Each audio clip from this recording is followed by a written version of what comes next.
Qara, bu dunyo matritsasi, tizimi qonun ishlab chiqqan va bu qonunlar adolatdan ustun qo'yilgan desam ishonasanmi?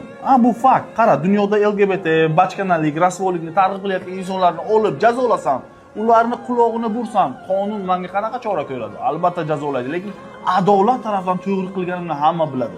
Ya'ni misol uchun meni sud qilayotgan sudya aytishi mumkin, "Sen qonun to'g'risida noto'g'ri qilding", lekin u ichidan biladi men adolat uchun qilayotganimni, lekin o'zi bilmagan holda u tizimni, ya'ni matritsani quli undan chiqib ketib bilmaydi. Vaqtida Sovet davrida qancha adolatlar qonun bilan buzildi, qamatildi, yo'qotildi, lekin hozir biz bilamiz u narsalar noto'g'ri bo'lganini.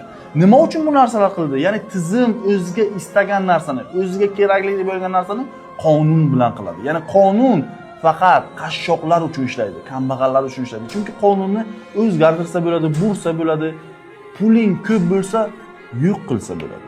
Lekin adolatni hech kim yo'qotib bo'lmaydi. Mana oxirgi gapim. Aqldan iymon ustun. Adolat esa qonundan.